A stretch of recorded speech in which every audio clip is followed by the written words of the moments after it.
अहमदाबाद में air India Boeing 787 Dreamliner में crash होने के बाद बॉडीज को आइडेंटिफाई करना बहुत मुश्किल था, क्योंकि बॉडीज बहुत बुरी तरह डैमेज हो चुकी थी, जिस कारण बॉडी को आइडेंटिफाई करना बहुत मुश्किल हो गया था। जिसमें साइंटिस्ट ने डीएनए टेक्निक का यूज करके बॉडी को आइडेंटिफाई किया। तो आइए आज की इस वीडियो में मैं आपको बताने की कोशिश करूंगा कि डीएनए टेक्निक से हम कैसे बॉडी को आइडेंटिफाई कर सकते हैं। लेकिन आगे बढ़ने से पहले हम थोड़ा डीएनए को समझ लेते हैं। दरअसल डीएनए एक जेनेटिक मटेरियल है जो हमारी यूकैरियोटिक सेल के न्यूक्लियस में पाया जाता है।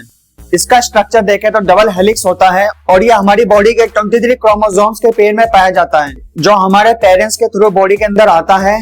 डीएनए हमारी बॉडी में 4 टाइप से पाया जाता है, जिसको न्यूक्लियोटाइड कहते हैं, जैसे एडेनाइन, गुआनिन, थाइमाइन, साइटोसिन।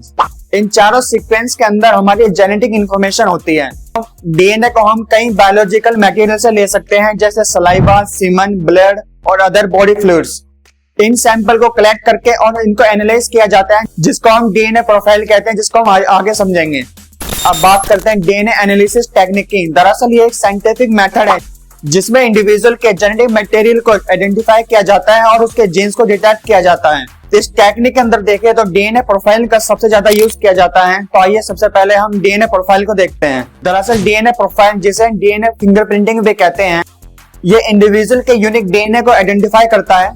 वैसे देखें तो ह्यूमन का डीएनए 99.9% आइडेंटिकल होता है, मतलब सेम होता है, और 0.1% ही हर डीएनए में यूनिकनेस आती है, जिसको शॉर्ट टैंडम रिपीट कहते हैं, जिसका यूज फोरेंसिक इन्वेस्टिगेशन में किया जाता है। शॉर्ट टैंडम रिपीट जो फोरेंसिक इन्वेस्टिगेशन में बहुत कॉमनली यूज होने वाला मेथड है, इसका यूज करके डीएनए के यूनिक पैटर्न को आइडेंटिफाई किया जाता है।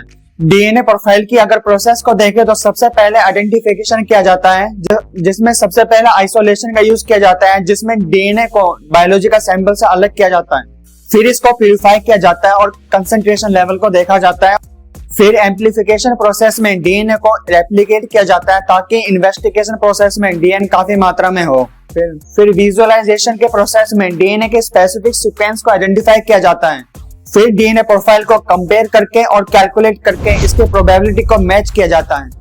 कुछ केसेस में देखें जब न्यूक्लियर डीएनए डैमेज और एब्सेंट हो जाता है, तो उस समय माइटोकॉन्ड्रियल डीएनए का यूज किया जाता है, जिसमें मैटरनली जेनेटिक मटेरियल को फोकस किया जाता है।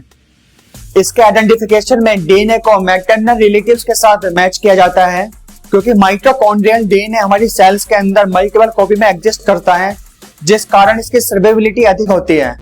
अगर वीडियो अच्छी लगे तो लाइक सब्सक्राइब जरूर करना। जय हिंद।